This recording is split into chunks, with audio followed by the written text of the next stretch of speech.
안녕하세요 여러분, 알베르토 몬디입니다. 반갑습니다. 제가 지금 어디에 있는지 아시나요? 바로 서울 디자인 어워드 2023이 열리는 DDP에 나와 있습니다. 지금 서울 디자인 어워드 국제적인 어마어마한 행사다 보니까 뜨거운 열기가 DDP 곳곳에 느껴지는데, 그러면 저와 함께 서울 디자인 어워드에 대해서 좀 더 본격적으로 알아보러 가실까요?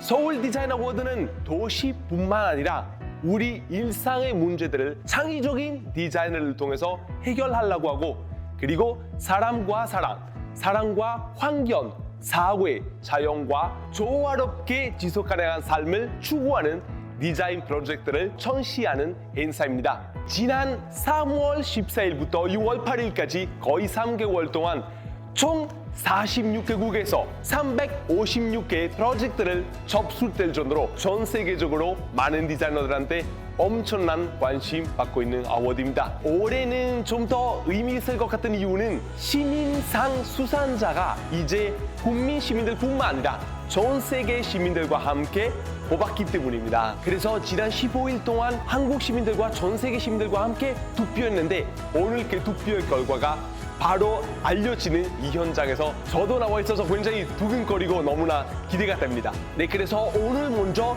특별하게 서울 디자인 어워드의 심사위원이신 로만 씨를 인터뷰해 보도록 하겠습니다.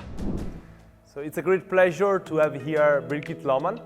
Birgit, thanks for being here with us today. So, in order to start, could you please introduce you to our viewer and tell us why you are here at the Seoul Design Award?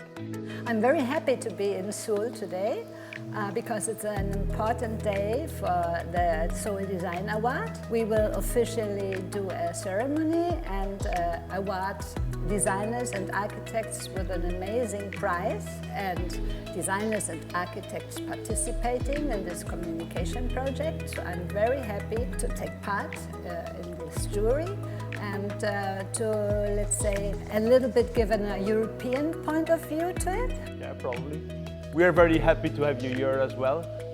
I'm also a reader and a follower of Design Boom, so it's a pleasure to be here. We are working very hard. Yeah, you know? exactly. Very interesting. So could you also please tell our viewers about this year's edition of Seoul Design Award? Initially, I was not sure how broad the spectrum would be, because the title is for sustainable life, and this is something that everybody is speaking about, but very rarely you go in depth in various topics. So I was really surprised by the huge participation, and as far as I understand, this year they have participated many more professionals from all over the world than the other editions, and also the variety of projects. So I think this is something truly unique. Yes, as you said, the participation was huge this year. We had 356 projects from 46 different countries. So it's going to be hard for you to judge all of those projects. Well, we already did our work. Oh, you already know? did, exactly. What was the main criteria you used for judging the project? Also, this was in a way complicated because things were so diverse. So you cannot really have the same criteria for all the projects. Something is more educational, something is about a participative project, like people who live in a place participate actively in choices. Others are products.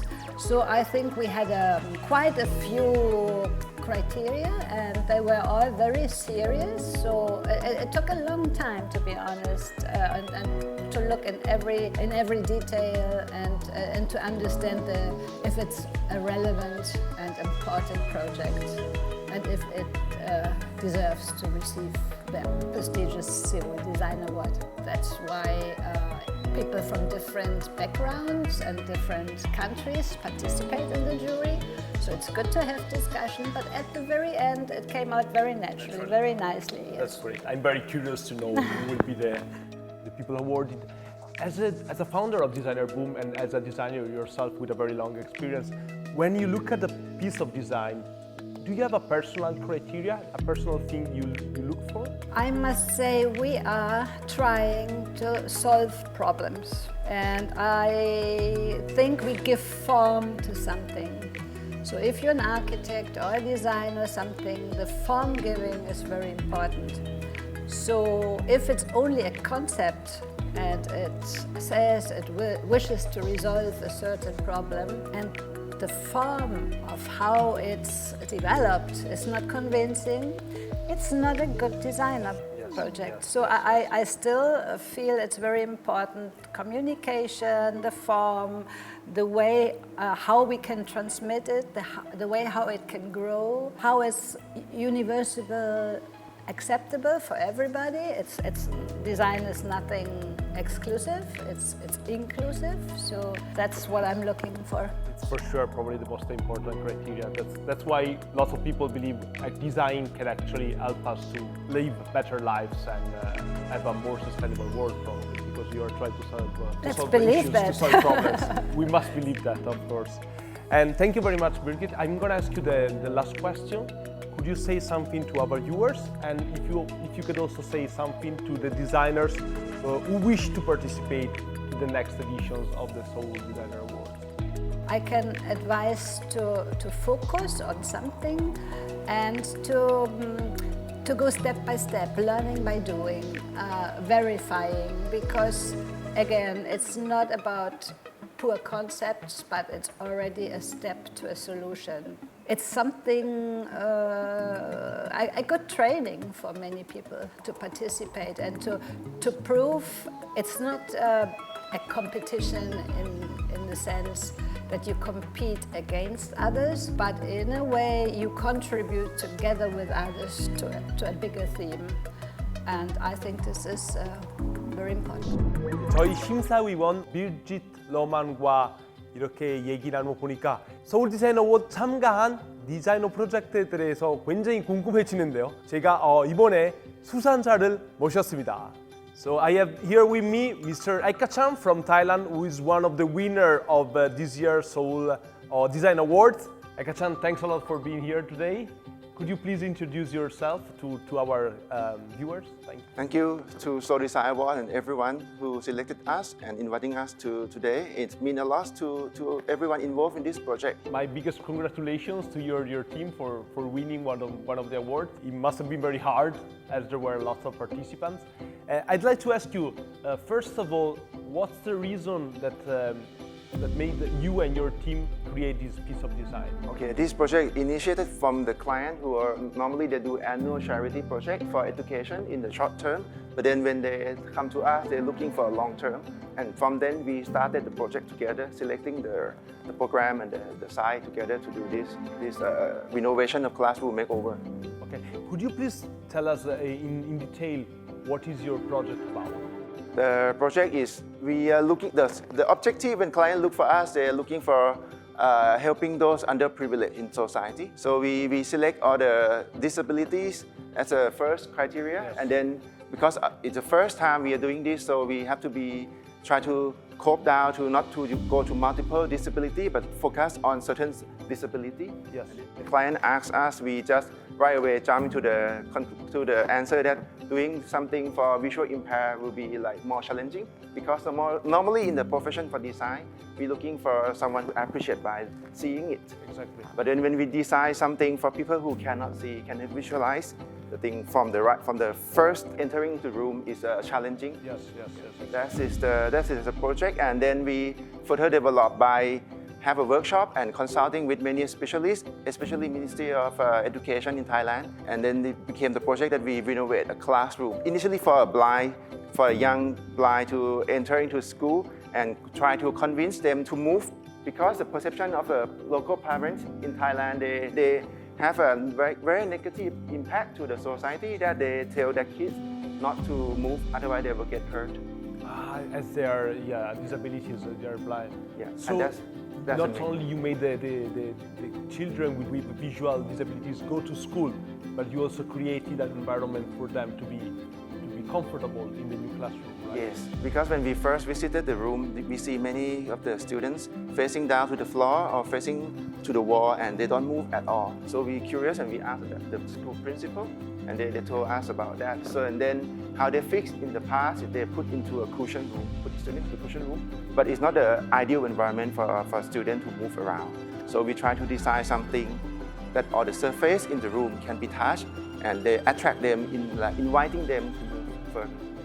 That's beautiful. That's really amazing. I mean, you're really trying to change people's lives. So maybe this is one of the reasons why your project was selected. And could you please tell us, among many design awards all over the world, why did you choose to participate in the Seoul Design Award? Okay, it's directly matching to the project we have done. And also to have certain award is not only for a designer, but it's also for people who involved. Like if you see in the video background, like Pisa that you should see in the background, she helped us a lot from the Ministry of Education, Thailand, and the school principal. Yeah, it must be an amazing experience, I think, also to work with those people and to create such a piece of design. I hope it will be, which hopefully will change people's life not only in Thailand but probably all over the world. And I wanted to ask you, what was your main concern when you worked at your piece of design? First, when I answered the question to the client that we will do something for visual impaired people, and then I got stunned because like I also don't know how to do. And the crucial part is the workshop and talk and discuss. Actually, everyone that we have captured in the video at the background, they all help. They all are their project. Actually, they help to the design a lot, contribute to many things. Oh, thank you very much. I think it's your project. It really has a social impact. And probably this is one of the reasons why you were awarded. So congratulations again. Eka-chan, thanks very much for being with us today. It was very inspirational hearing about your project and all the best for the future. Thank you very much. Thank you.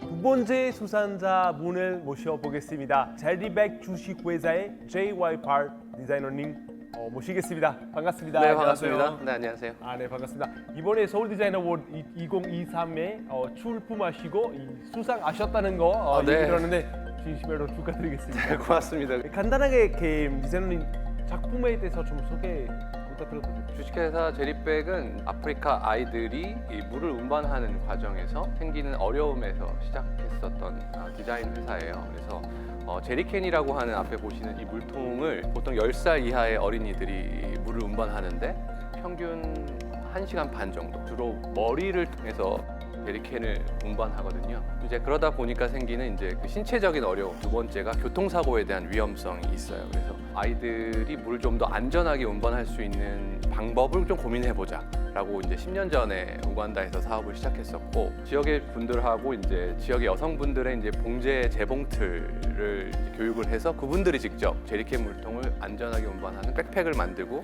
그걸 이제 기부하는 사업이 저희가 하는 일이었었어요. 이 가방을 많은 아이들이 물을 들어가라고 만들어줬더니 학교 가방으로 쓰고 있더라. 이러한 상황을 이제 저도 이제 디자인을 하다 보니까 이 상황을 극복하는 게 사실 디자이너의 역할이다 보니까 이 상황을 어떻게 변화를 만들까 해서 그래, 학교를 가던 물을 가던 안전하게만 가라. 그래서 이제 가방의 컨셉을 조금 바꾸기로 이제 저희 팀이 결정을 해서 기본적으로 물통을 운반하지만 학교 가방으로 쓸 때도 보행자의 안전 기능들을 추가할까. 그래서 이제 가방의 기능을 조금 더 확대하는 프로젝트를 시작했었고, 그걸 작년부터 저희는 했었어요. 그래서 지역에서 저희가 기부를 하는 가방들을 찾아가서 어떠한 어려움이 있는지 가방의 디자인을 조금 더 수정을 하고 변화하고, 지금은 그래서 작년부터 이제 보행 안전에 좀 더 디자인이 고려된 가방을 전달하고 있어요. 이 컨셉을 바꾼 지는 사실 저희도 작년 초반에 계획을 했었고, 이제는 이제 전 가방이 바뀌긴 했는데, 그래서 저희를 알릴 수 있는 어떻게 보면 유일한 홍보 방식이지 않을까 뭐 이런 생각도 해서 지원을 했는데, 좀 다행히 좋은 프로젝트들이 많았는데도 불구하고 저희 프로젝트들이 그 중에 하나로 선정됐다는 게 너무나 영광스럽고, 10년 전에 시작하셨던 게 대단하신 것 같고, 그 무엇보다 사실 대한민국의 사회적인 이슈 아니고 그렇죠. 멀리 있는 나라의 이슈다 맞아요. 보니까 이 시작하게 되신 계기는 뭘까요? 제3세계 소셜 이슈에 인볼빙이 되는 프로세스가 굉장히 중요한 인볼빙 프로세스여서, 그럴 거면 내가 한 번도 경험하지 못했던 지역, 한 번도 보지 못했던 그런 환경에 해보자라 해서 제3세계를 우선 해보기로 결정을 했었고, 그때 이 여기저기 다니면서 나는 이런 프로젝트를 할 거야 했더니 이제 슈퍼바이저로 핀란드에서 일하시는 우간다 분을 제가 만나게 됐었어요. 그래서 그분이 제가 하는 프로젝트에 대해서 워낙 지지를 해주셨고, 이 지속 가능한 디자인의 제가 느꼈을 때 핵심은 이게 되는지 안 되는지는 해봐야 되는 거잖아요. 누구든지.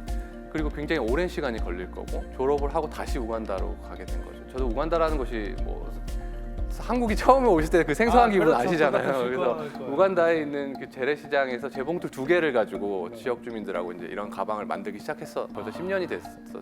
너무 대단한 인연이라고 볼 수가 있네요. 아마 말씀하신 것 중에 이미 답이 나온 것 같기도 하지만 디자인 작업을 하실 때 좀 중점적으로 보시는 부분이 있을까요? 저도 사실 가방이라는 걸 처음 만들어 보는 거고 생소한 환경에서 만들었다 보니까 더 독특한 제품이 나올 거라고 생각했었던 것 같아요. 해봤던 것들을 그대로 하는 방식보다는 전혀 다른 환경에서 새로운 재질과 새로운 목적으로 만들면 더 창의적인 제품이 나올 거라고 해서 기대감이 많았었어요. 하지만 이게 절망감으로 바뀌고 실제로는 이렇게 만드는 이유들이 있었구나. 내가 그 과정들을 알면서 변화되지 못하는 환경들도 또 만나게 되면서 좀 뭔가 이렇게 디프레시브한 상황도 만들게 되지만, 결국에는 이런 일을 하는 사람들은 나 하나다라고 생각해서 저는 좀 오히려 좀 신기하게 좀 도전을 했었던 것 같아요. 그래서 사실 그 창업을 저는 했을 때 모든 창업은 다 창의적이기 때문에 시작한다고 생각을 하거든요. 아무도 해본 적이 없던 사람들이기 때문에. 그렇기 때문에 당연히 어려움이 있을 수밖에 없고, 뚫고 나가는 그 과정들이 의미가 있는 과정이라고 생각해서 어려움을 좀 당연하게 생각해야 되지 않나. 디자이너님의 그 프로젝트 덕분에 많은 디자이너들 영감받지 않을까 싶습니다. 마지막 질문으로 앞으로 서울 디자인어워드 2024 참가하실 분들께 한 말씀 부탁드립니다. 디자인 프로세스라는 게 그렇게 특별한 사람들이 하는 과정이라고 생각하진 않아요. 왜냐하면 누구나 창의적인 생각으로 어떤 문제를 해결할 수 있으면 그 사람이 사실 디자이너거든요. 학위를 받아서 디자이너가 아니고, 이런 디자인 어워드가 장애물이라고 생각하지 말고 나의 그 새로운 생각과 그 생각이 현실에서 정말 변화를 만들 수 있고 그것을 나는 오랫동안 지켜볼 그런 마인드의 사람이라면 누구든지 도전할 수 있는 프로그램이라고 생각하기 때문에, 그 작더라도 그것을 조금이라도 변화시킬 수 있는 행동이라면 충분히 도전해볼 만한 가치가 있다라고 생각해서 용기를 내시고 사실 이게 뭐 그림을 잘 그린다 중요한 게 아니에요. 디자인의 핵심은 어쨌든 사용자를 배려하는 그 진정성에 있거든요. 그런 진정성으로 다가오면 충분히 좋은 결과들을 얻을 수 있지 않을까? 결국 자신이 제일 잘 알 것 같아요. 이런 도전을 하고 내가 이런 도전에 이런 결과물을 만들었다라고 하는, 그렇기 때문에 자신을 위해서 도전을 하라는 말씀을 드립니다. 좋은 말씀 정말 감사합니다. 오늘 함께 해주셔서 정말 감사드립니다. 네, 고맙습니다. 감사합니다. 네, 고맙습니다.